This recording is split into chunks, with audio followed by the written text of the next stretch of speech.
Коомдук транспортта тулпар төлөм карталары киргенден бери жүргүнчүнүн айдоочуга тыйын төлөйм деп буйдалган азайды. Ал эми айдоочу 1000 сомго шыгыратып кайтарым издебейт. Долбоордун ишке киргенине 2 жылдан ашты. За 2022 год безналичным способом именно в общественном транспорте. 2022 жылга карата айрым жетишкендиктер бар. Карта аркылуу 8 миллион сомдон ашык жол акы төлөндү.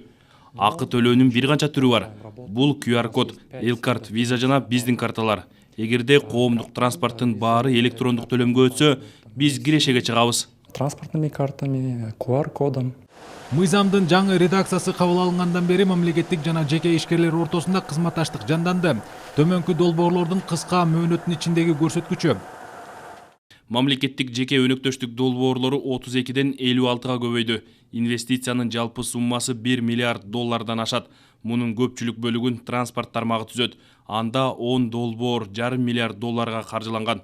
Буга Бишкектин айланып өтүүчү жолу жана Манас аэропортун модернизациялоо кирет. Ушу тапта суммасы 25 миллион долларды түзгөн 2 долбоорго жеке ишкерлер изделип жатат. Ийгиликтүү долбоорлордун катарында Скөл облусунун Бостери айылындагы жемиш багы бар. Мурда каралбай калган жерге тамчылатып сугар ыкмасын киргизишкен. Бул жерде алма, алмурут жана алча өстүрүлөт. Бишкектеги балык чарбасы дагы бир мисал. Ишкерлер азырынча бул жерге өсүмдүк өстүрүп, кийинчерээк балык жемин чыгарат экен. Мамлекеттик жеке өнөктөштүк мекемеси ишкерлерге бардык баскычтарда колдоо көрсөтүлүп жатканын айтышты. Подготовке предложения о реализации проекта, в подготовке конкурсных документов. Долбоорлорду даярдоо, сунуштарды ишке ашыруу, кеп кеңеш берүү кызматтары, уруксаат берүүчү документтер, салык жеңилдиктерин алууда жардам беребиз. Мамлекеттик жеке өнөктөштүк ыкмасы саламат сактоо, билим берүү, энергетика, айыл чарба жана экономикалык өсүштүн башка багыттарын камтып жатат.